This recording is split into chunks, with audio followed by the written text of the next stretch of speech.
Okay, people, tomorrow morning, 10 a.m., Santa's coming to town. Santa! Oh my God! Santa here? I know him. I know him. He'll be here to take pictures with all the children. Yeah. Just keep your receipts. 10 a.m. tomorrow. 10 a.m. tomorrow. Santa's coming to town. Yes. Can you sign this for me? Oh, hi. Santa's coming. Welcome back to another episode of Front Row Cinema, a movie podcast for movie lovers by movie lovers. I am your host, Teacher Trimboli, and with me, as always, my co-host, we've got Mr. Narwhal coming all the way from the North Pole to speak with us tonight, Mr. James O'Reilly. Hi, buddy. Hi, Mr. Narwhal. Thank you for taking the time and taking that big plunge all the way down here to the frosty Atlantic. We appreciate it. And each week we take a look at my 1,000 movies I've seen in theaters, and we see how well it's aged, along with the hype surrounding the film, its box office analysis, and legacy in the film industry. So if you enjoy this kind of content, hit that sub button on YouTube, leave that 5-star review on Spotify and Apple Podcasts. It's how you help the channel grow. Jim, what are we watching tonight? We're watching the very well-timed Elf. That's right. We absolutely planned this months in advance to work out like this. The 2003 Christmas comedy, directed by Jon Favreau, written by David Berenbaum, and starring Will Ferrell, Zooey Deschanel, and James Caan. Now, we've got the lovely 4K here, Jim, that we're busting out for our lovely logline on the back, and it reads, Buddy is different from all of Santa's other elves. For one thing, he's a cotton-headed ninny-muggins when it comes to making toys. For another, he's 6'3". And the real clincher, he's human! So one special December, Buddy sets off on a holiday adventure to New York City in search of his real dad. How Buddy finds his father and the meaning of Christmas is a joyous, jaunty, sweet as candy cane gift for everyone. I love the rule of three on how he's different. I really Did it built that up say, there. and the clincher? Yeah. Was that you editorializing? No, that's I couldn't come up with anything as good as that, Jim. That's a logline original right there. Yeah, wow. Yeah, really good. Just I the wonder. stakes feel so high when you say clincher. Yeah, they really know how to build the suspense on that. Now I'm really in immediately for Buddy's journey here. Now, did you see this movie in theaters? I don't think so, but this was like a mega popular movie, so I definitely saw it like pretty shortly after it came out on home video. That was like a big thing for me, was like if I didn't see a movie, which there was plenty of, like if it was this popular, I definitely watched it like as soon as I could after theaters. Like once it came out, I feel Yeah. that. Yeah, this was definitely a movie.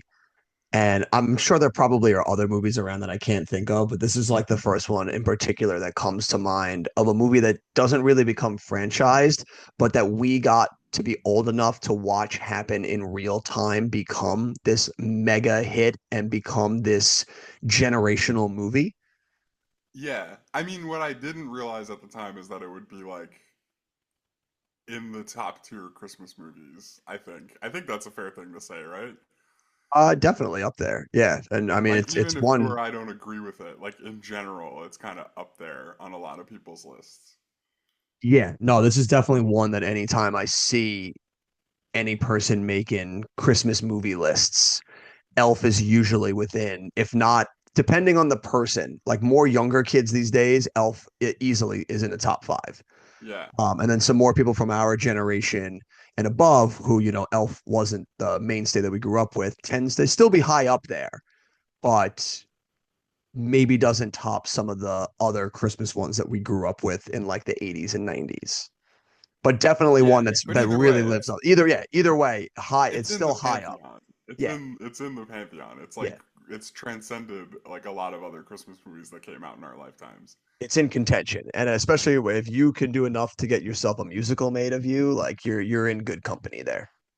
Yeah. And we know how I much do you not loved the recommend music. the Yeah, musical. yeah. We know how much you loved the musical, Jim. It was horrendous. I was with the local theater troupe. It was very long. The chairs were very uncomfortable. It was like a really terrible experience all around. Knew how to make you feel all 2.5 hours of that musical. Yeah, and like you think you like musicals, like singing and dancing until you see like a community theater level version of it, and you're kind of like, oh, I could probably take or leave this. Like, Thankfully for me, I haven't had to suffer either version of this one. I did see this in theaters. I actually went with a girl that I was, friendly with at the time. oh, Yeah, yeah, not dating though. We never hit that level to be clearly, who called would her want to put a boyfriend. label on it? Yeah, yeah, we weren't. It was 2003. We're 13. Who needed labels at that This time? is just all this commitment. Jeez. Yeah, yeah, right. I'm 13. I'm not ready for commitment. I'm just ready for Elf. So we went and caught Elf, and I remember it being a delightful movie back then. And I enjoyed it, and it was one that joined the pantheon of movies that I would rewatch when it would come Christmas time. And then it kind of fell out of favor because as I got older, I've kind of fell out of doing Christmas movies every year. Do you do that often? Do you like? Is there a repertoire like every Christmas you gotta watch Christmas movies, or can you like take it or leave that? I mean, I feel like I would say I could take it or leave it, but then like realistically, I probably do watch at least a handful every year. Like You Jingle All the watched Way is definitely on the list. oh Home yeah, of Alone course, 1 and 2 are definitely up there. classic. Have you I watched like any Christmas this year? Vacation. Christmas Vacation is great. Have you watched any this year so far? No, by the time this drops, we're at the end of December, so you pretty much have had the month now. Yeah, Damn, I list all the ones that I just said I've watched, you've yeah. watched. All Along right. with Hot Frosty. Hot Frosty. Wow, they I don't know, suckered you did you into that. catch Hot Frosty? It's just genius filmmaking. It's something. It's something filmmaking. I'll give you that.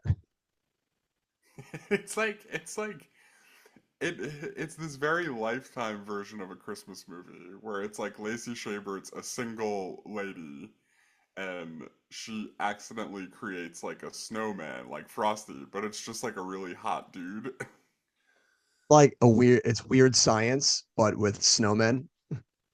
Yeah, basically, right, and like gender reversed, yeah. Yeah. But like, Lacey Shabert, like her husband's not around anymore, like the house has fallen into disrepair. She Oh can't my take care of God. herself. She's a She just mess. she just needs a And hot like Frosty to come this save the like day. hot dude with washboard abs just like materializes into existence and gives her everything she needs. You know what I mean? It's like such a classic like lifetime movie. And the It's best part, funny. she's so hesitant. She's like, man, he's really everything I need, but I can't.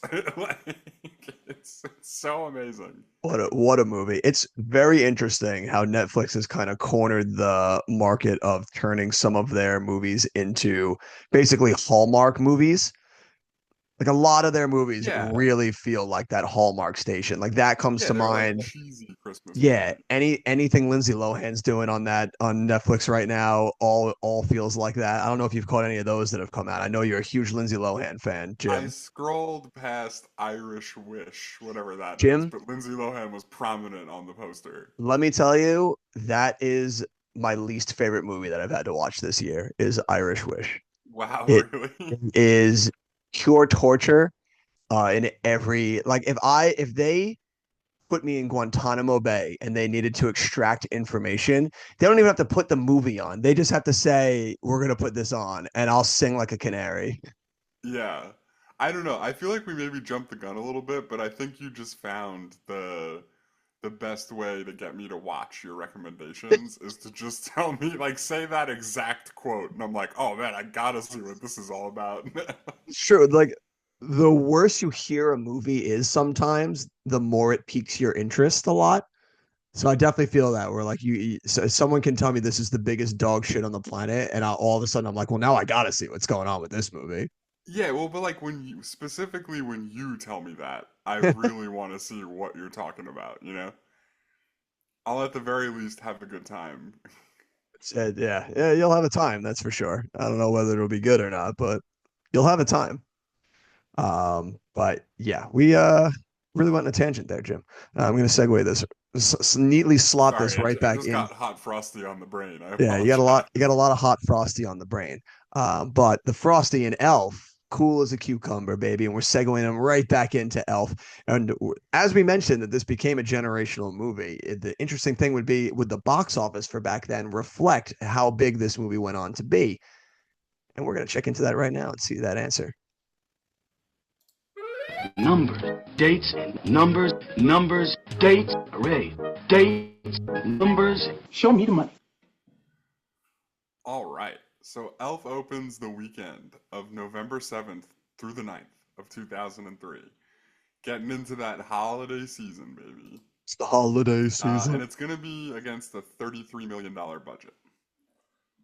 It's not bad. So that's not bad at all. That's a That's good not bad at budget. all. Will That's a good Ferrell's budget. like a pretty decent sized star at this point, I think. Like he was big on SNL. He's made a couple of movies at this point that have all been hits. Like this A would be like few. post Zoolander, for example, which I know he's not necessarily the lead in, but like he's been on film, so like He's this been is around. like This is like his first big like starring vehicle though, right? Like to see like if he can really carry a movie. yeah, I guess that's fair. I guess that's fair to say, yeah. Yeah, But still, keeping the budget down, 33 million, not too bad. You're expecting good. this movie to do well during the holidays. So that opening weekend, November 7th through the 9th, it's going to come in second place. Cool. First place, I think we already confirmed this isn't a movie we're doing. First place, The Matrix Revolutions, which I believe is the third Oh, one. yes, we are not doing that movie. I didn't get to see any of the Matrix movies in theaters, as a matter of fact, Okay. except Yeah, the newest one, that the reboot that they did, the oh, requel, you saw whatever, the Neil whatever. Patrick Harris one? Yeah, whatever the fuck they call the when I do a new one these days, the requels, the legacy sequels. Yeah, dude, first 20 minutes of that movie were hilarious because it was basically them just being like, why do we have to make this movie? Yeah. And then the rest of it I could care less. Yeah, it was But so something. anyway, first place, Matrix Revolutions, 48.5 million. Elf's gonna come in second behind that with 32.1. So like just about making its budget back. For a movie that's untested with a star, first big movie out. That's a solid opening weekend right there to basically make your budget back opening weekend. And that 32 is good enough to put us on the 29th spot on our list here, just behind American Weddings 34 and ahead of the Pokemon first movies 31 million opening weekend. Nice. There's a couple other movies that we've talked about kind of hanging around in here. Brother Bear's in the top five. Scary Movie Uh, 3's in the top five.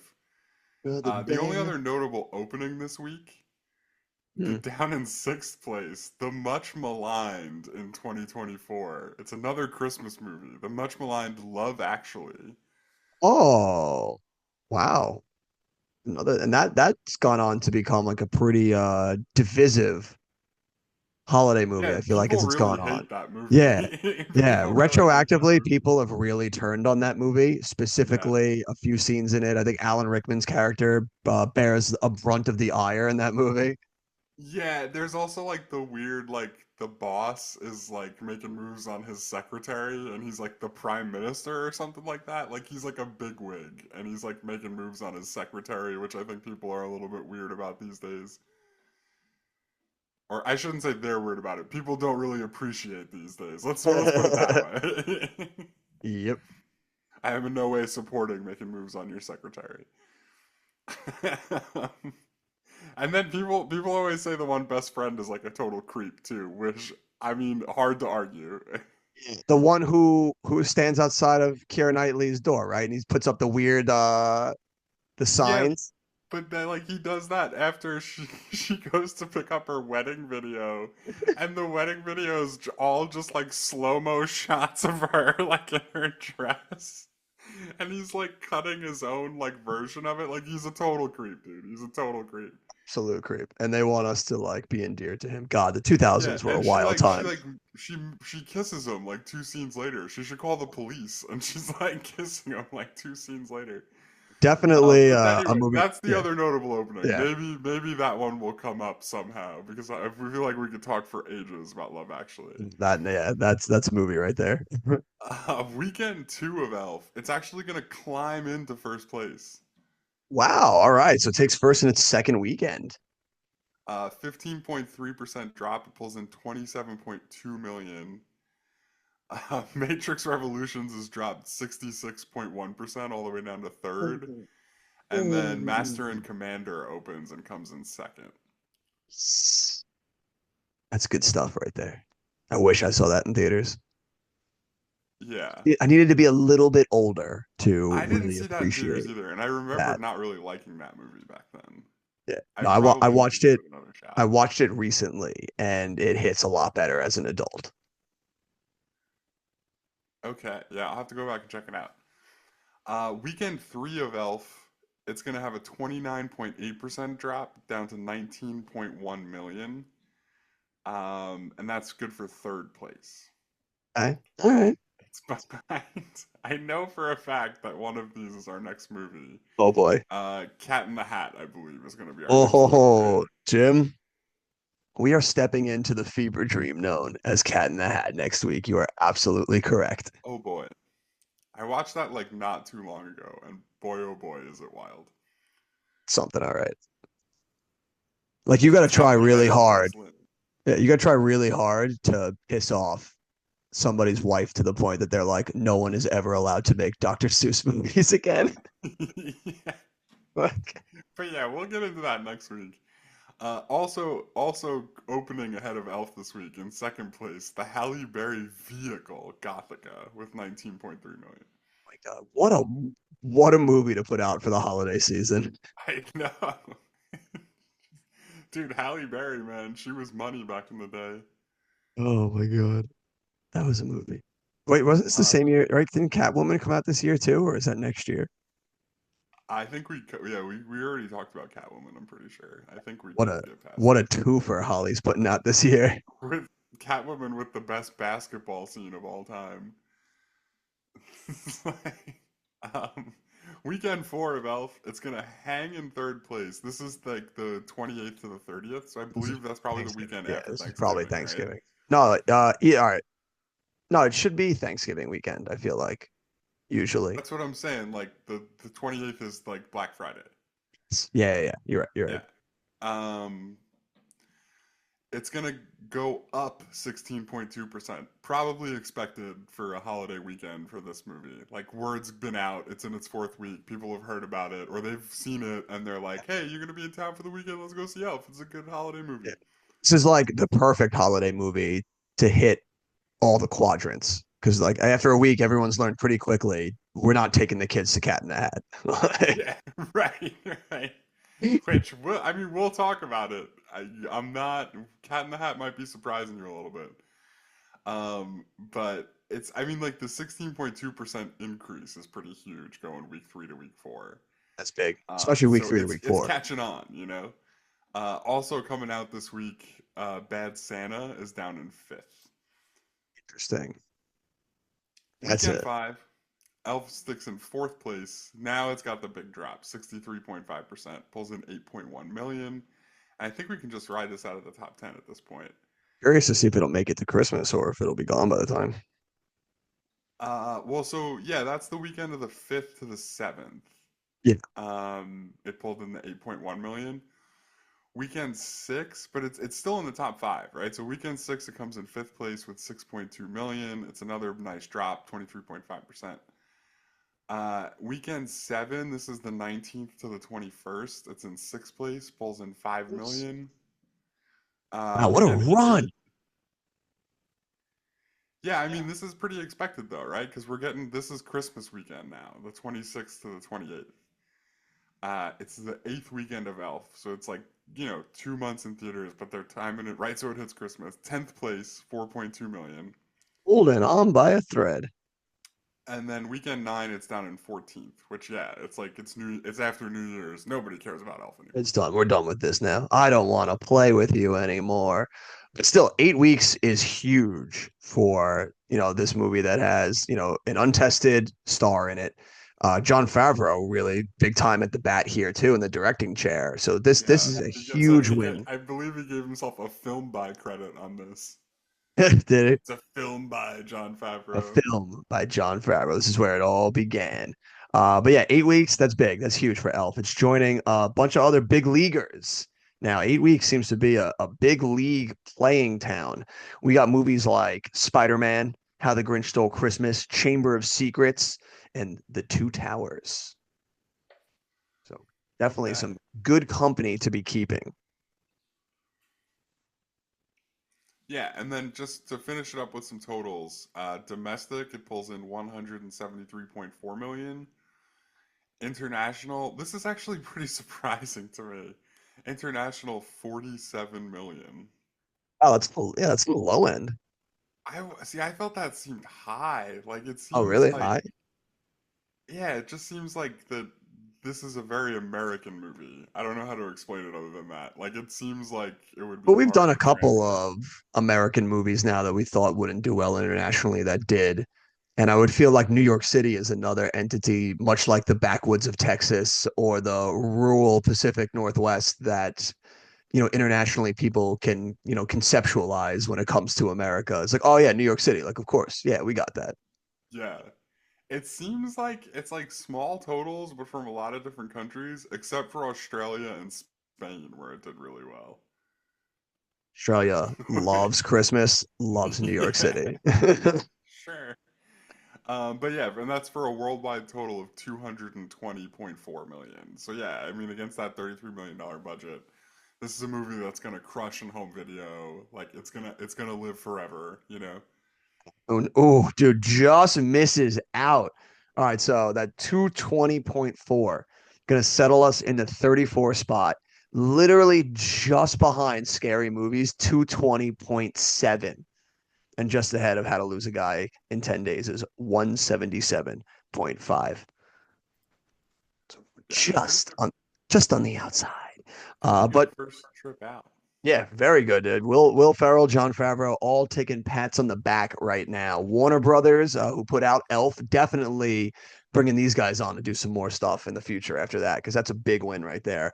And critically as well, this movie, like we've said, has become a generational movie for a lot of people. And it even showed back then that this movie was probably going to stand the test of time. And 86% from the critics, 79 from the audience. I would have thought the audience would have been super high on this movie. So that was interesting to see they came in a bit below the critics. 7.1 from IMDb, and it Never got, uh never yeah, discount the Grinch factor. that is true. People are Grinches. They'll hate it just because it's about Christmas. Yeah, Christmas, or that it's a very saccharine and like earnest What does that word mean? saccharine, like very sweet, overly sweet. Oh yeah, totally. Yeah, Yeah. it's that. All right, listen, we had it last week with what was the big word last week? Penultimate. Your word of the day this week, saccharine. Yeah. Join me next week Dude, for I was next week's watching an word. episode of Gilmore Girls where somebody made the same mistake, and I was like, "Oh man, even Gilmore Girls is making fun of me." Like, Do you think it's that's where you got it from? You were like, damn it, I made the same mistake as Gilmore Girls. no, it was just the universe finding another way to remind me that I got it wrong. You So see it thank everywhere you. you look now. Yeah, right. It's all I think about. It haunts Um, it haunts me at every step. But this movie got the absolute peak. It got that A- cinema score that it hunts for. So nice. big win right there. And Jim, we got some pretty good user reviews this week. I'm not gonna lie. Elf, I thought Elf might bring the heat in some areas, and yeah, it's bringing some Yeah, good well, stuff. I'm interested to see if I kind of nailed like why some of the one-star reviews maybe hated it. Gotcha. So But you you think never some of know. the As we've learned, the 1 star and 10 star reviews are both crazy town. they're So both crazy. But all right, so you're gonna hinge on that. A lot of the one stars, but axe to grind is that their Grinches in this movie is too sweet for them. yeah, I mean they're not gonna come out and say like, "Look, I'm a Grinch," but like I think it's gonna be like laced in there, you Yeah, know? we'll be able to read between the lines here. So Exactly. let's dive into some one stars and see where they lie here. So we got the first one up. Was really looking forward to this movie. Was really disappointed. Five people got up and left halfway through. By far the worst film since Gangs of New York and The English Patient. Film had no story, and the slapstick, 17 thumbs down. Those Voided are like the both really plague. great comps, by the way. This is exactly the movies that you should be thinking about when Yeah. you're watching Elf. I know when I go to watch this family friendly movie about Christmas, I'm also thinking about how New York was formed in insane gang warfare between the Wait, Irish. dude, what about the English Patient? That's so silly. This huge World War II movie. These definitely correlate together. That man, he had an axe to grind. Do you think that man was a Grinch? Was that the whole review? That was his whole review. Huh. He also claimed five people got up and left halfway through. So take that what you will. Yeah, but like, was it like the five people he was with? Because then that doesn't count. That's not. Then he's He misrepresenting the he facts. got he got so mad and left he didn't even see them just like go to the bathroom and come back. Yeah, right. He's just in like a white hot rage. Yeah, so He he's can only just see people leaving. he's looping them in all together. We got this next one here. It's amazing, which amazing review. He writes, avoid if you have any intelligence. I took my 5-year-old son to see this and regretted every minute. I kept begging him to leave. He wouldn't. That's the review. I kept begging him to leave. Like he's 5, bro. If you hate it that much, just be like, we're leaving. Yeah, well, right, but also, like, what do you expect when you take your 5-year-old to see a movie that you're gonna want to sit through the whole thing? Yeah. Like, you're gonna lose that bet way Yeah. more often than But you also, think. like, clearly, if your son's refusing, he's enjoying the movie, and you hate it so much that you can't even just let your son enjoy something. You got to be like, Yeah, dude, can we leave? Like, dude, seriously, can we get out of here? Like, like that guy's a Grinch. He might as well be the therapist from the first Santa Claus movie, like the new dad in that yeah. movie. He's like, well, he's a little old to believe in Santa. He's just oh, it's so funny. And then we got I think we got one more here. And this guy I think really takes the cake as far as our 1 stars. This guy might be the ultimate Grinch here, Jim. He writes, in my opinion, this is without a doubt one of the worst films ever made. It is vile, it is puerile, it is disgusting, and I only watched the first half hour. That was enough to have me in a state of life-threatening nausea. I am certain that some people of a mentally retarded predicament would probably appreciate this, but no one else. Inane, ridiculous, unfunny, childish, rotten, hackneyed, half the plot borrowed from the film Big. Ban this movie. Jesus Christ. Dude, the amount of people who say to ban movies is insane to me. It's so That's wild. like not the first time we've heard someone suggest that. Yeah. That's so wild. Like, what? Elf? Really? Like, But also, like, the most insane thing is that he had this insane reaction, but he only watched the first half hour of it. yeah, which Like, said it was disgusting too. Like, what possibly was disgusting about the first half hour of Elf? no, dude, he called it puerile. Like, he definitely had to look that word up. Like, Dude, I just looked it up because I was like, am I just stupid that I don't understand all these words? Like, get you 2 big words today, Jim. I know. This is so hard. You didn't tell me this was going to be on the test. But Yeah. no, yeah, like that guy might be the biggest Grinch of all time. It's just a fun, silly movie. Why do you hate it so much that you want it banned? To like take this so seriously is to be like this movie made me nauseous. Like you could be like, I got no problem if somebody watched this and was like, yeah, movie's not for me, it kind of sucks. But like to be like, it's vile. It's like, dude, I think you got to settle down. It's like Yeah, he's a once Grinch, again, we man. will He's a use the Grinch. time He's tested literally the honor. Grinch, like pacing back and forth on his mountain, mad that people are singing Christmas tunes, you Bad know? at the world. We once again have to bust out the time tested honor of telling this person, maybe movies aren't for you, my friend. Go take Yeah, a man. walk. It's It's about right. okay. And then we have Yeah, like get some fresh air, man. yeah, go outside, see your family, take a breath. You'll be all right. And then we got this great one. We're going to the 10-star side here. Not too many crazy people on the 10-star side. They seemed pretty normal, except for this one guy who just gave it one sentence, and I think that was all he needed to give it. He writes, I gave Elf a 10, and I'm 48 years old. That's the review. Wow. That's that's another thing we've noticed a lot of. When people give something a good review, they seem like really interested in trying to qualify like what their point of Yeah. view is. Like, you wouldn't expect me to like this movie, but I did. You know, Like, like I'm 48, and you wouldn't believe what I loved. It's like a YouTube yeah. headline.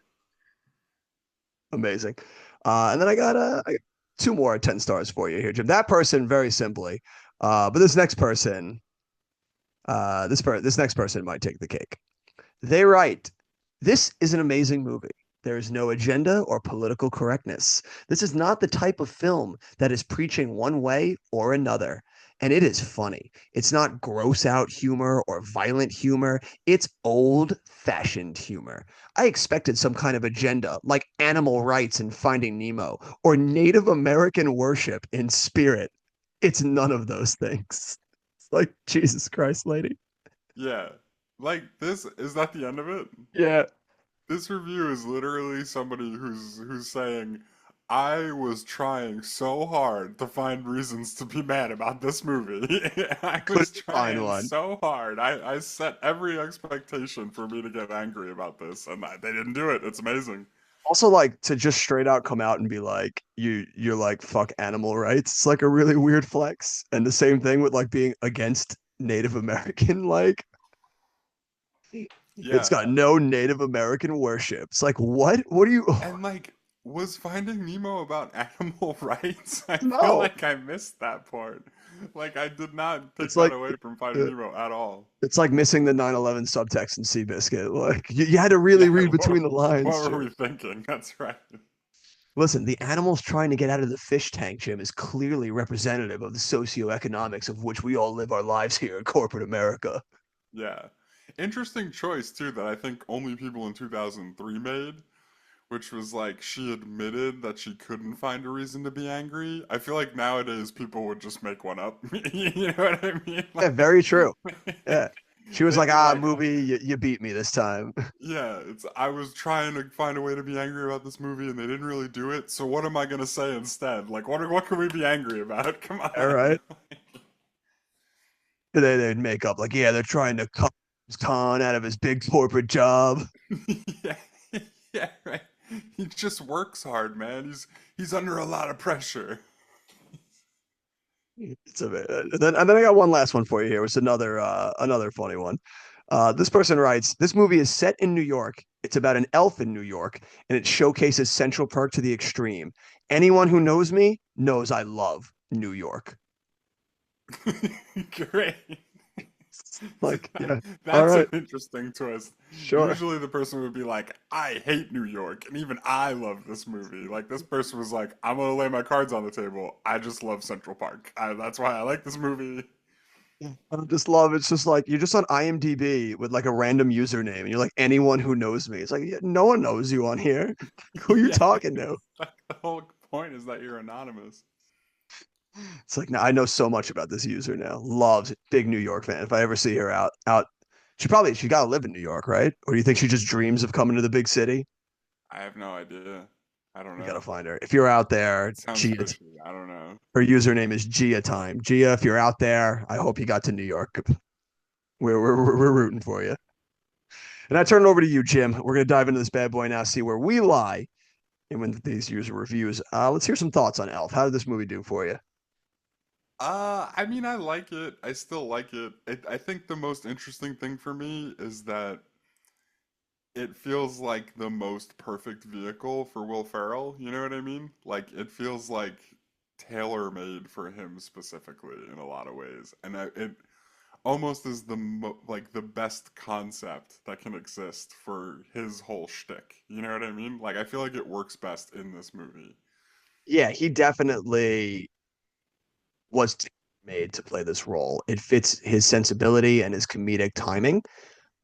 He crushes it to the point that I can't see anybody else effectively doing this movie, which is great. That's what you want to do as an actor is you want to crush a role so good that you couldn't see another actor slot into that role and pull it off.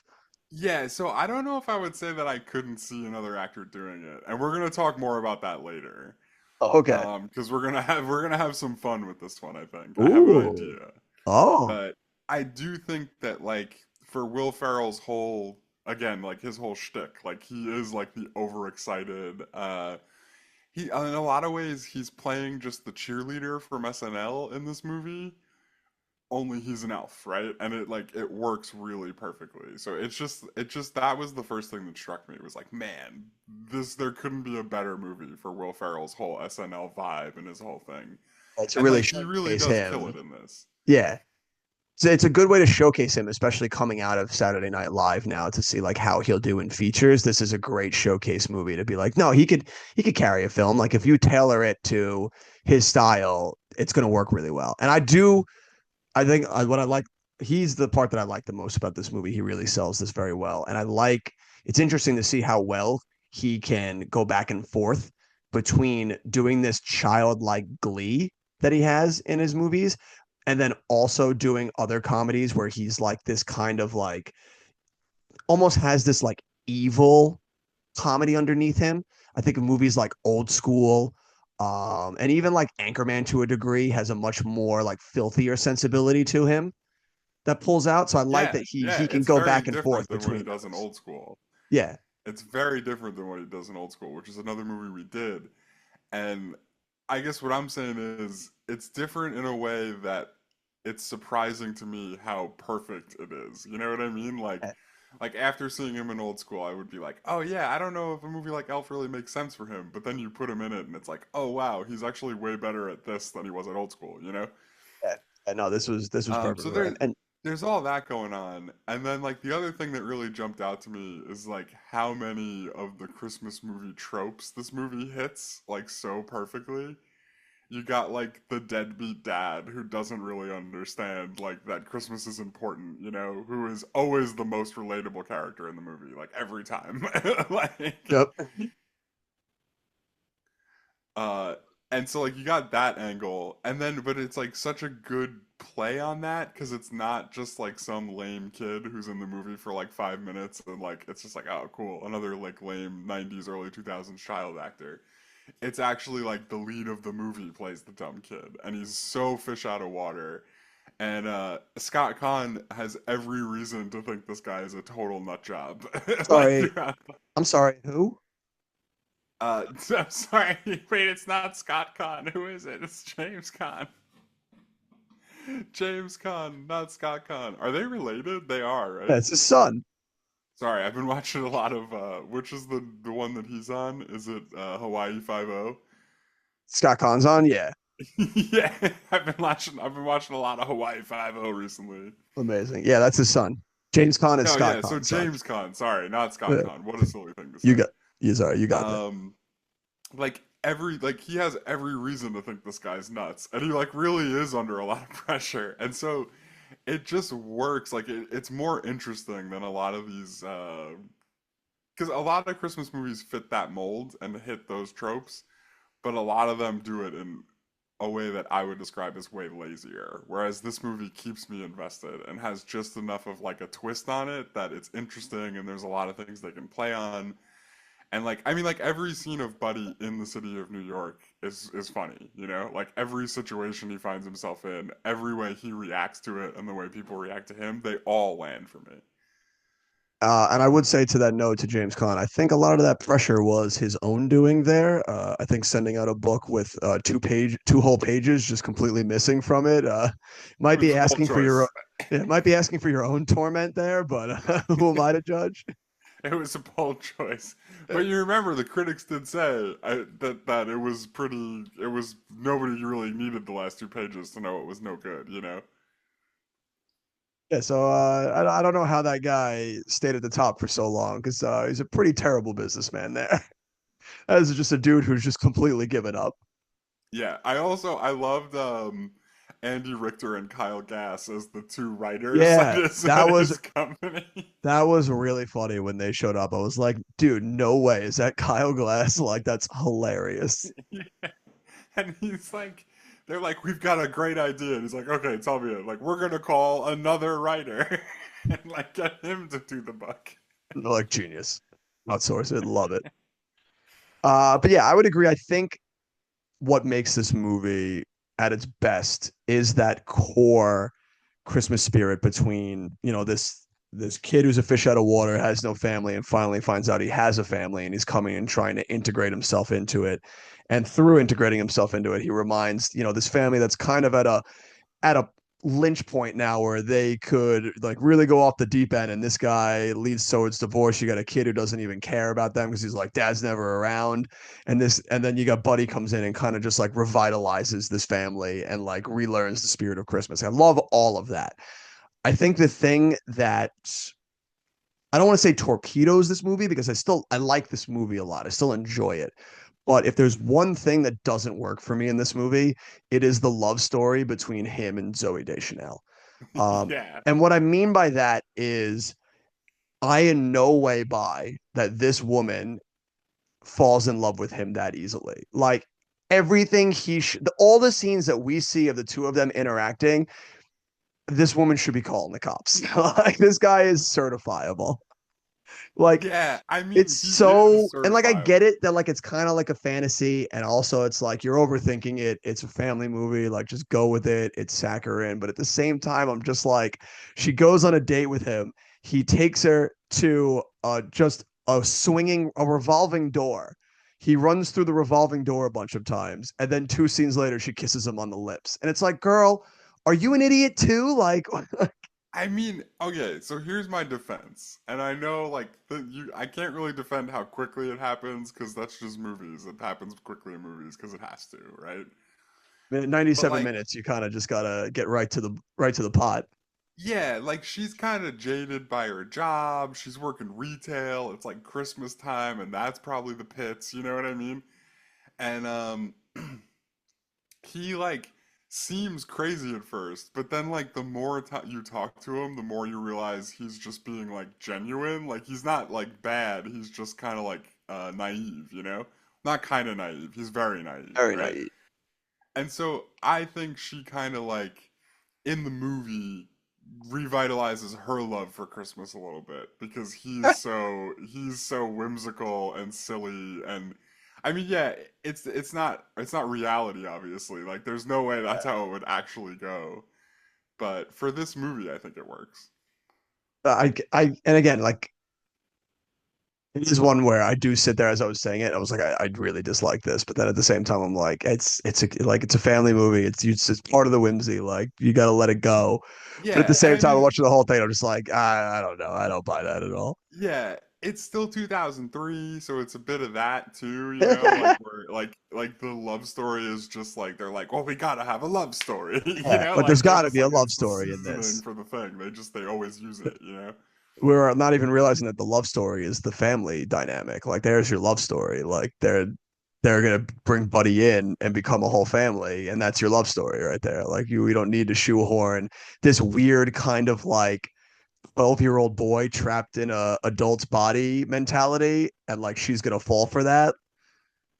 Like it Yeah, feels I weird. mean, you're making good points. You're making good points. I do have to give it to you. Yeah. Um, But like I I don't get it. know I though. get it also. Like it's it's a big holiday family movie. Like you want to have a quick romance in there, lovey dovey for the people. Like I get it. I But get it. like it's also Buddy's not just finding his family, he's also like finding out what it means to be human, you know? He was raised by elves. Like a big part of the movie is that he's like so out of place. So it makes sense to me that like by the end of it he's gotten like a taste of like everything human life has to offer, you know? I feel that. I just feel like maybe we give a little bit more there for me to believe in this woman Yeah, a little falling bit more for to it. like make it worthwhile. Yeah, I Yeah, totally yeah. get it. But You know what really disturbed me about the whole love story? This is pause. back when Zoe Deschanel was a blonde. What a Yeah, weird thing. That and totally threw doesn't me for a loop. and doesn't have her signature bangs either. It's like, Right, what is this right. woman? What is this? What She's happened like here? always her like whole brand is like the Yeah, quirky brunette with bangs, yeah. Like, And she's none of that here. I'm like, who is this woman? What have you done with my Zoe? yeah. Like, okay, what about if Jess from New Girl met Buddy? They would totally hit it off, right? Yeah, I could see that better because she's also like quirky and weird. So like it would make sense that like two weird people would like naturally gel together. Like this girl in Elf just seems more like a jaded, I'm just trying to get through the holidays type of girl. And that seems more like a person who would look at somebody like Buddy, and it would take a lot more than what he did to like win her over in a Yeah. sense. I mean, yeah, she's probably leaving a 1-star review on this movie. I get it. Yeah. Yeah, Like if she's writing those reviews you were reading earlier, she's probably giving it like, "Oh my God, this is so she's the one. Christmassy." She's the one who's like, this is vile, puerile, every other Yeah, aisle I can think pure of. aisle. She would say pure aisle too. Oh, absolutely. Would bust out a puerile. So Uh, so bigger than herself. it's And like it's also like you're not wrong also because the second time he meets her is him like sneaking up on her in the shower, which is weird. yeah, Like yeah. Especially like after you've already established that he's got this like very weird, off childlike like demeanor to him.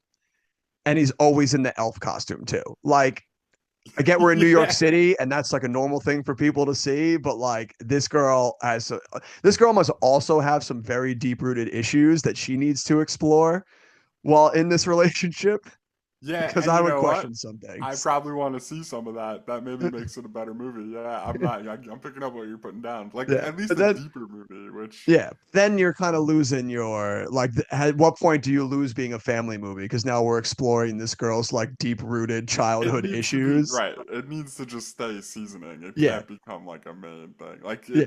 to me, it doesn't really take too much away from the movie either. I do get I, why you get hung up on it though. I think maybe you make it easier by, like you said, you make her also like a quirky kind of person that no one also understands her because she's this type of, also like, I love, positivity about life, and the two of them find each other. Yeah, I don't know. Seems a It little works easier. so much better because like okay, the date that they're on,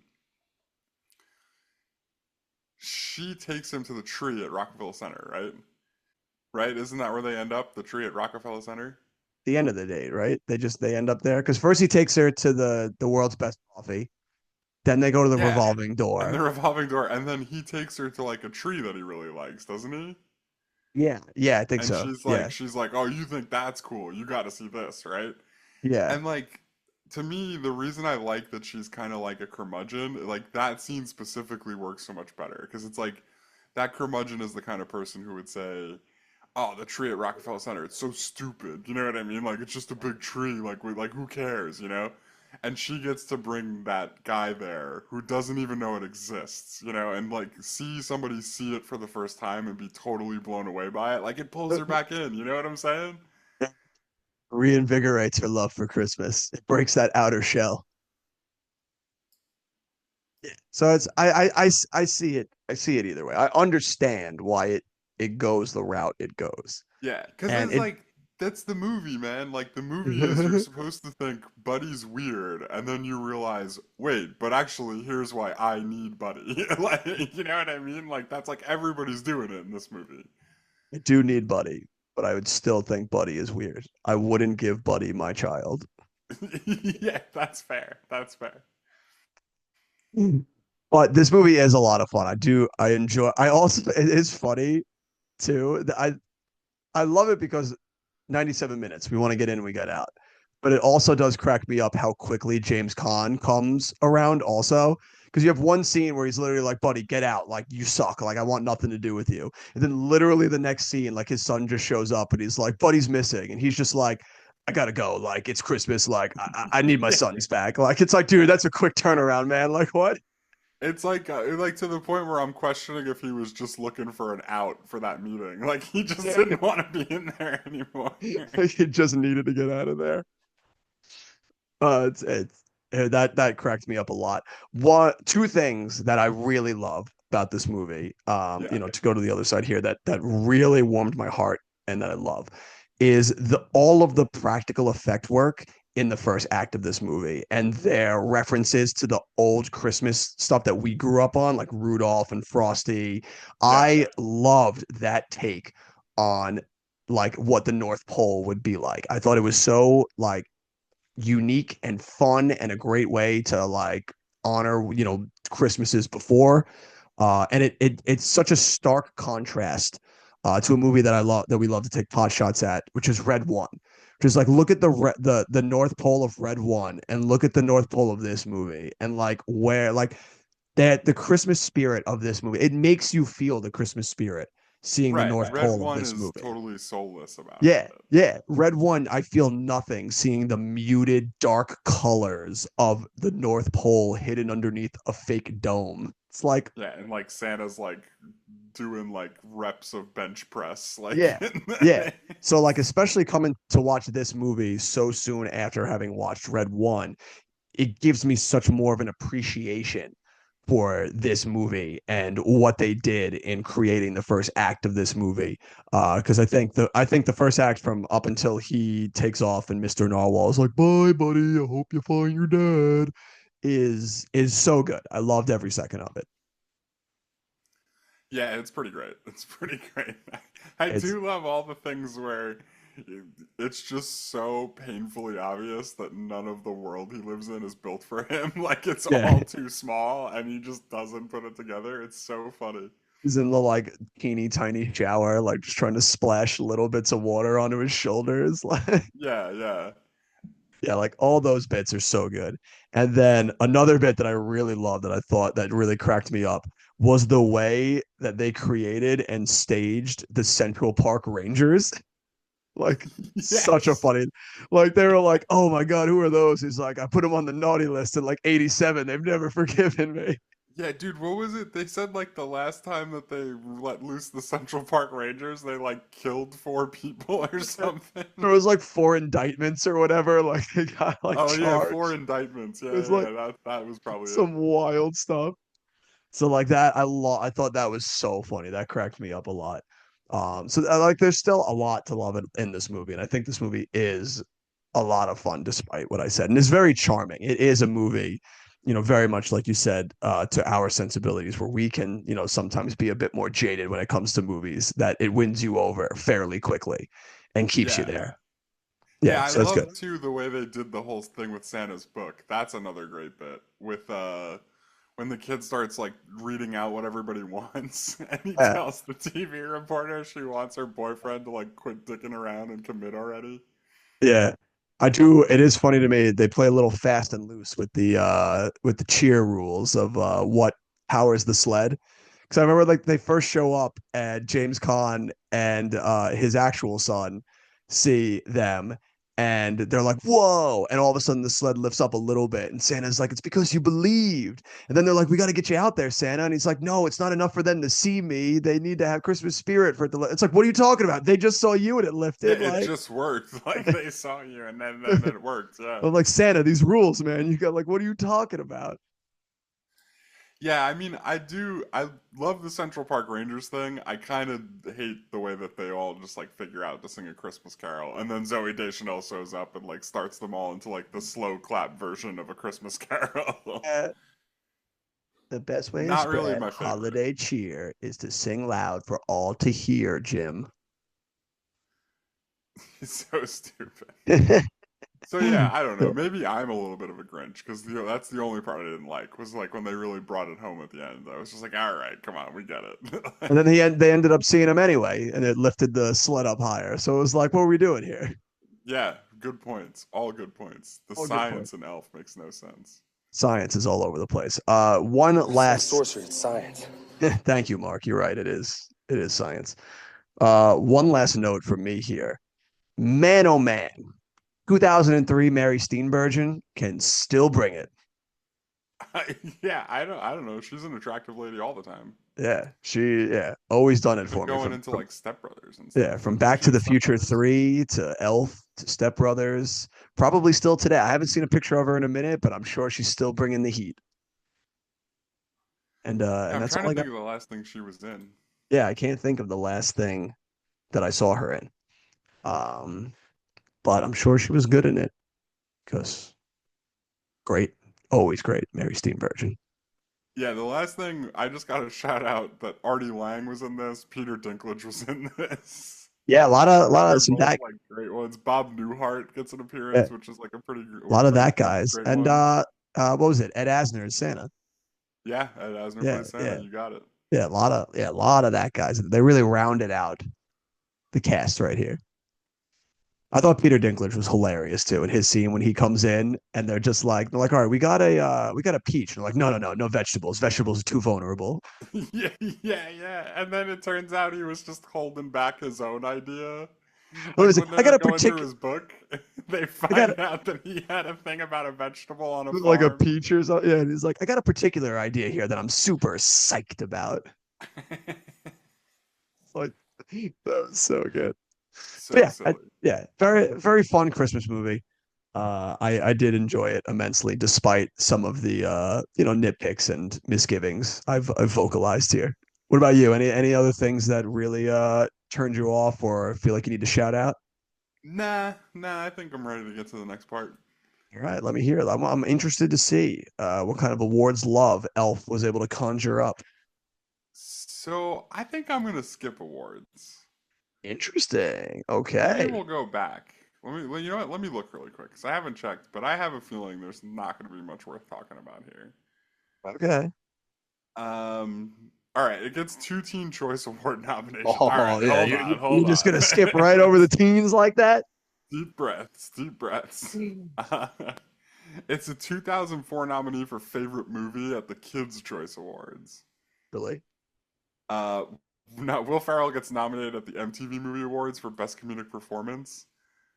And then All two Teen tracks. Choice Awards, Choice Movie Comedy and Choice Movie Actor Comedy for Will Ferrell.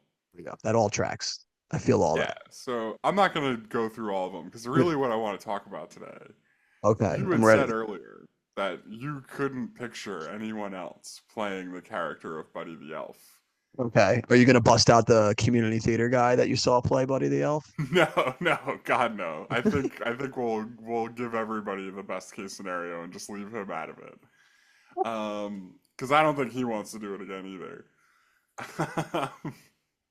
But so there's like a little bit of trivia that I heard about this movie Okay. that it was a script that was going around for a while, and apparently back in 1993, this movie almost was made with Jim Carrey playing Buddy the Elf. Interesting.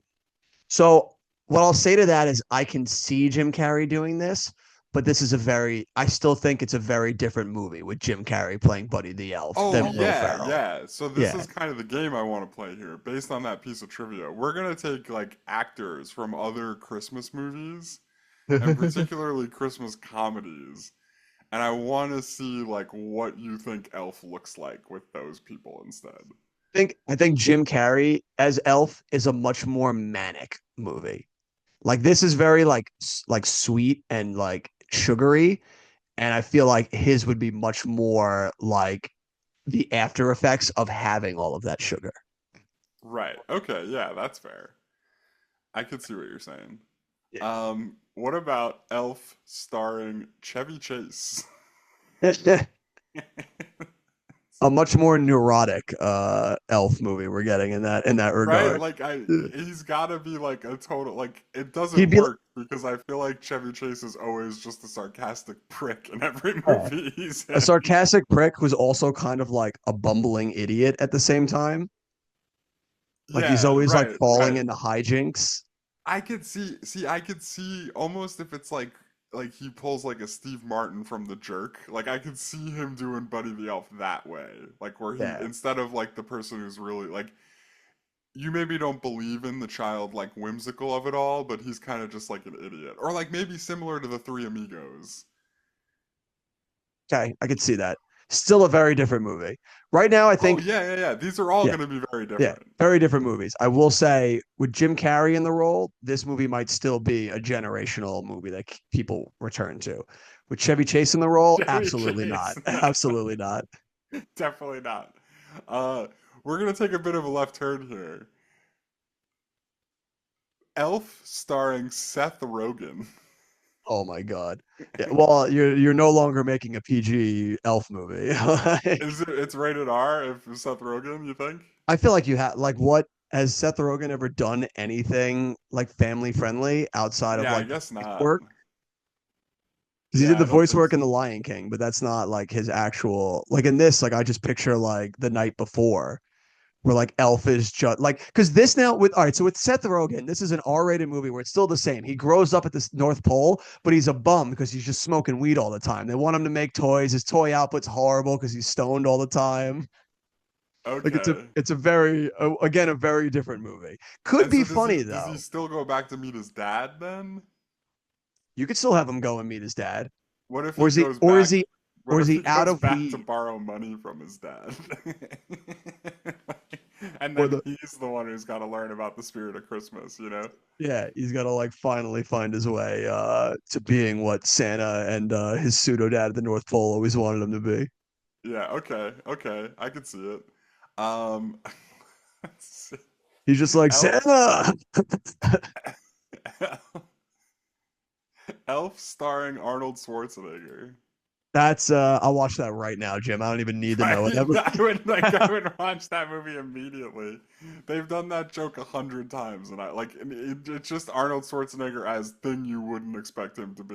Like Just I to would see watch him in it every time. that like, and you're gonna have the joke where he's in that costume and he just turns around and he just rips it in half because he's so big. Like Right, right, right. Um, you basically have him play. He's playing his character from Twins, but yeah, I as Buddy suppose the so. Elf. Yeah. Yeah, Which is Julius. another. This is a good. That's a good segue because I'm gonna go from the famed Deck the Halls, Elf starring Danny DeVito. Also a very wildly different movie. Yeah, like, but you see what I'm saying? Like, I can see how this script went around for a while because, like, it's not the same movie, but there's a version of this movie starring everyone we've mentioned. You know what I mean? And it's Like, I could interesting easily see any of them being in Elf. and it's interesting to see when you go through it like that because you can see all the different ways that you could make this movie. And obviously the returns on that movie is going to be wildly different on in each version of this. But it is very Yeah, interesting to see like the ways in which you can meld a movie. Like I want to make a family movie. All right, if I put Will Ferrell in it, I'm going to get this kind of family movie. If I put Arnold Schwarzenegger in it, I'm going to make this kind of family movie. right. I'm making Kindergarten Cop. You know what I Yeah, mean? Like, it's like a different yeah, thing. Yeah. yeah. If I put Seth Rogen in it, it's no longer a family movie. All right. I got one more for you. Okay. Or at least one more. Elf starring Adam Sandler. Oh my god. Well, you've instantly made the first one that I don't want to watch. Yeah. Okay. Okay. All right. All right. Take it easy on Adam Sandler. All right. What did he ever do to you? He made the ridiculous six. That's what he gave me. Okay. That's fair. That's fair. And then yeah, this is another one I don't think works as good as a lot of the others. This is the last like Christmas comedy I can find. Uh, Elf starring Ryan Reynolds, like from Just Friends. Oh my god. Yeah, you've instantly made a very of another wildly different. I mean, this is one that I could see going either way because you could get a Ryan Reynolds where he'll be quippy, not like vulgar quippy, or you can make or we can do like the Seth Rogen route where we can make like an R-rated version of this and just let Ryan Reynolds Yeah. just do I Ryan mean, Reynolds. Ryan Reynolds is the king of R-rated comedies. Those Deadpool movies are like two of the highest grossing movies ever. R-rated So movies ever, right? yeah, yeah, absolutely. Well, the third one is now the highest, so he definitely holds the crown. Yeah. It becomes a very wildly different movie. You put him or Seth Rogen in it. You're now making the R-rated Elf version. Yeah. Okay, I lied. I have one more because Okay, I didn't think of this movie until right now. all Do right. you would you see Elf starring Bill Murray? Yeah, I would watch that. Again, you're getting a much more almost like a it'd be more Scrooged than it would be Sweet Right. Elf. He's Like, more because he's sarcastic. yeah, Yeah, and he's another he's one another much guy. like Chevy Chase that just the air about him is just kind of a prick. Yeah, and it's also interesting like the Bill Murray or Chevy Chase version feels very much like the late 70s, early 80s version of Elf. You know what I mean? Like, Absolutely. Because honestly, like they did those, like it's Scrooged and Christmas Vacation. Like those, that would be what Elf would kind of look like if you put either of them in that movie in the yeah, 80s. yeah, it's fair. No, so I don't know. I just thought that was interesting. I read the Jim Carrey thing, and I was like, well, what about all these other people? Like, how, like, and then as I was looking at it, I'm like, oh, there's definitely some interesting movies that could have come out of this. We definitely could get some interesting elves, and I would like to. What's the one you would want to see the most out of the ones we just talked about? Ooh. I would say it's a tie between the Jim Carrey one and the Arnold Schwarzenegger one for me. Okay. What about you? I don't know. It's so tough. I kind of want to see the Chevy Chase one because I feel like it would not be nearly as remembered, but I feel like it would crack me up way more. Probably is a very, very good likelihood of that. But alas, we must contend with the Will Ferrell app, and that's fine. Yeah, I still think he did the best version of this. Like, I don't think the movie is nearly as good as without him. Yeah. Well, definitely. I mean, obviously, we don't know because we've never seen or had any of those exist. But I feel like this was definitely the most successful route they could have gone for it. Is keeping it that family-friendly, sweet tone and using Will Ferrell's childlike glee to really sell it. So it worked that they waited as long as they did to get this going. Yeah. And then I think that's all I really want to dive into. I think that's really it. That's fine with me. Did we dive into Will Ferrell for Old School or did we do someone else? Oh, we did I Todd don't know, but Phillips. I know there's like a lot more Will Ferrell movies coming up, so It's we could true. We have always a get we have to a it. lot more Will Ferrell movies. I'm sure we'll be And then, I hitting mean, a we John could talk Favreau. about billion dollar director John I Favreau if was you gonna really wanted say to, but that feels like another yeah, big discussion. I Like, would think you would bust out a John Favreau at this moment. Dive into that man's he's not filmography. going anywhere anytime soon either, though, right? Doesn't he? He makes a ton of good movies. It's true. He has made a few other ones that we have seen in theaters. I don't know. I think it might be a while though until we get to one of his other, like at least All right, I'm going to directing. ask you a very serious question, and Okay. depending on how you answer it, may determine whether we stay friends or not.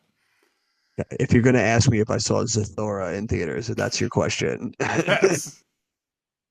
Jim, it's been a good friendship. Is that a yes or a no? I did not see Zathura in Oh my theaters God. How did you know I wanted you to say yes?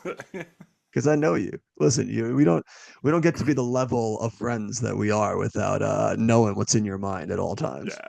I mean, if you tell me you're remaking Jumanji, but in space and with Dax, whatever his name is, I'm in. I'm in. Kristen Stewart in that too, right? Like young I don't Kristen know if Stewart. Kristen Stewart's in it. I know. What's his name? Dax. Is it Dax Shepard? Am I making that up? Yeah, dude, yeah. Dax Shepard, Josh Hutcherson, Kristen Stewart, and Tim Robbins. Yeah. What a all-star cast, bro. Yeah, that's a movie right there. But yeah, so we won't be touching back upon John Favreau until 2008. Yeah, but we can talk about him later. Most Let's of his like really big stuff is later anyway. It's later anyway. Yeah, we have seen a lot of pretty much everything he makes after Zathura. We'll pretty much be diving into. Yeah, and Yeah, who knows? Maybe we'll be diving into Zathura. I'm just saying. he's gonna keep that one in the back pocket for a rainy day. All right, so then I think we're good enough to turn our attention right now over to our star ratings. I'm Roger Ebert. Been a scene from the best film of the decade. This is a great film. Would you like to take a guess at what the old Raj machine gave Elf? I think he would have given Elf a really high score. I'm gonna say he gave it a perfect 4 out of 4. Ooh, Jim, you'd be close, but he gave it 3 out of 4, Oh calling it wow. one of those rare Christmas comedies that has a heart, a brain, and a wicked sense of humor. Yeah. Right, always to Raj, the once again, nail on the head. He Raj. has this amazing way of taking what takes us like 30 minutes to articulate. He does it in like 2 sentences. This is why Listen, Raj is the yeah, best. that's why he was the king, man, and all of us are just simple serfs trying to take his mantelpiece. Yeah, and it's like every time you read it, I'm like, oh yeah, that's exactly what it was. Like, It's like, yeah, that tracks. That dog will hunt. But now I turn it over to you, Jim. Let's hear it. Final rating and thoughts for Elf. it does kind of like the job, It makes me laugh a lot.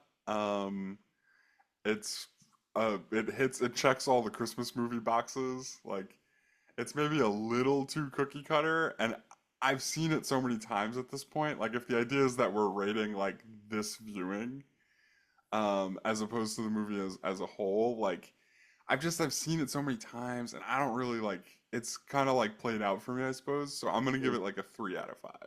3 out of 5. All right, Jim, is that 2 weeks in a row that we're gonna link up on scores here? I'm also Yeah. going to give this bad boy 3 stars. I agree with everything you're saying there. I think this is a fun, enjoyable Christmas movie. It doesn't quite hit the highs of Christmas movies for me. I think they're in the pantheon of Christmas movies. It's definitely would fall probably more in the middle for me. I do think this is a lot of fun, very enjoyable. But there's just if I want to watch a Christmas movie, I have a bunch of other ones that I would rather put on deck long before I would get to Elf. But it's Yeah. it's it's a solid movie. It's enjoyable. I It does think what it needs to do. the way I would put it is like there's a lot of Christmas movies that I don't think are very good that I watch every year, and like this movie has like made it there, I think. I've watched this more years than not, I was what I would say.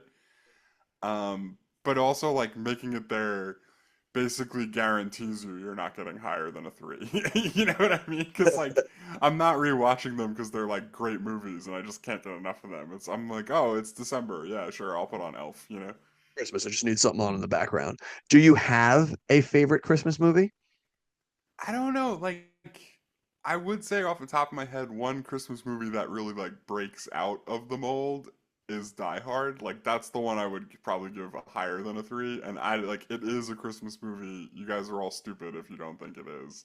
I'm right there with you. It takes place on Christmas Eve. It's a Christmas movie. Like there's Christmas trees. It checks all the But boxes. there's so much more than that though. Like it takes place on Christmas Eve.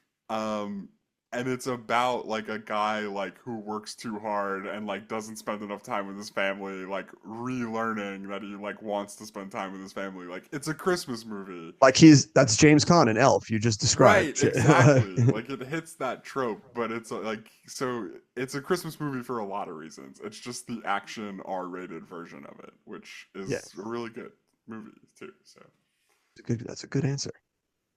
Good pick, what Jim. about you? Do you have a favorite? Um, gun to my head right now, I would probably pick Home Alone 2 as like the Better one than that Home Alone 1. that jumps out to me. Yeah, I like 2 just a little bit more. Just because I think the setting in New York where he's even more of a fish out of water, like he doesn't have his own home to rely on, and he's got to be even more like dastardly in how he's going to take out these guys.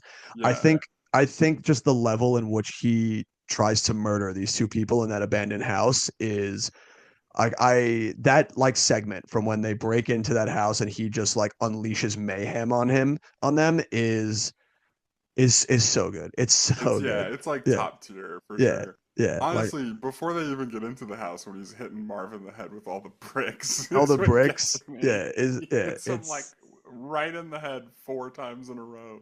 yeah. It's such a good. I love that movie. So yeah. So I'd have to say that one right now. But a lot of great ones are out in the pantheon Yeah, of Tim Christmas Curry movies. also makes a great appearance in Home Alone too. Yeah, yeah, and I love that the fake movie that they put on there for them. Get out of here, you pervert! I'm sorry, sir. He like walks in on him in the shower. Yeah, totally. Yeah, so good. But all right, so Elf now joining double threes here. It's going to give itself an overall score of a 6. And it's going to do battle with some Sixers right now. So let's see, Jim. Are we going to take Elf or are we going to take Scary Movie 3? Elf. It would also take Elf. That is not a particularly hard battle right there. Going on to our next battle right here, Jim. Do you take Elf or do you take The Mummy Returns? Oh, that's so tough. I'm taking The Mummy Returns. Yeah, I would also take The Mummy Returns. Gun to my head, if you had to give me one to watch right now, I'd rather watch that. All right, so Elf gonna sidle into the number 33 spot, just behind The Mummy Returns and just ahead of Scary Movie 3, which I think is a solid little spot to be in there. You're right there in the middle of the pack with a bunch of other movies. The other notable Sixers that would have had to fight was episode 1 after that, and it definitely wasn't getting over that. So Yeah, definitely not. good spot to be hanging out as. Good company to keep. Now, we're not taking guesses for next week because you already guessed it. We're diving into the absolute fever dream that is Cat in the Hat. And I won't make you do the insane double feature that me and Zach did when we went and saw Cat in the Hat. I'll save that story for next week, but you should be lucky that we're not doing that. We're only watching the Cat in the Hat, a movie that I haven't watched since I saw it that day in theaters. So I am very excited to return to what I know is an absolutely insane movie. So that's going to be a lot of fun. Yeah, it should be fun. Yeah, it should be a lot of fun. Do you have a recommendation to leave the people with this week? What are you jamming on? Um, I'm trying to think. I mean, I really, really do think people should go watch Hot Frosty. I think that's all that really needs to be said. It's like must-watch television. It's so good. Oh my God. Yeah, people do that. If you really want to scrape the bottom of the Netflix barrel, you watch some Hot Frosty. I mean, I'm just saying, sometimes there's some good stuff down at the bottom of the Netflix barrel. That's right. We did watch that shitty knockoff Fast and Furious movie on Netflix. What was that thing called? Do you remember that? Was 200, it like 300 miles per hour. yeah, yep.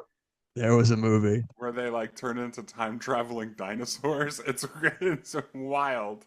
Yeah, that was something, some interesting stuff down below there. So yeah, you could check out Hot Frosty if you're feeling frosty. What about you?